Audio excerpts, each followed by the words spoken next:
Tuti Suhartini, 55, dan anaknya Amalia Ratu Mustika, 23, ditemukan tewas ditumpuk di bagasi mobil di rumah mereka di Dusun Ciseti, Desa Jalan Cagak, Kecamatan Jalan Cagak, Kabupaten Subang, Rabu, tanggal 18 Agustus tahun 2021, lalu.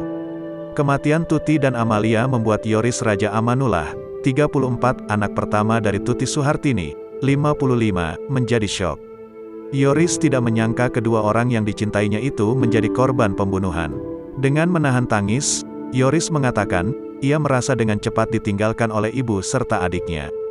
Jelas saya masih syok. Sampai sekarang belum menyangka adik sama mama saya dibunuh dengan cara yang tega kayak begini, kata Yoris saat ditanya wartawan di Polsek Jalan Cagak Polres Subang, Jumat, tanggal 20 Agustus tahun 2021. Yoris sangat berharap agar kasus ini cepat terungkap. Sementara itu polisi sudah menemui titik terang terkait kasus pembunuhan ibu dan anak ini, namun polisi tak mau gegabah mengungkapkannya. Polisi menemukan 3 fakta terkait pembunuhan Tuti, 55, dan Amalia Ratu Mustika, 23. Polisi yakin 3 hal tersebut mengarah ke pelaku pembunuhan. Di baju Mr. X tersebut, ada bercak darah yang diduga berkaitan dengan kematian anak dan ibu tersebut. AKBP Sumarni menerangkan, sejak kemarin, pihaknya sudah melakukan autopsi, olah TKP, dan memeriksa saksi-saksi pada hari kejadian 7 orang dan kemarin 10 orang. Dari saksi tersebut, ada 1 saksi yang spesifik.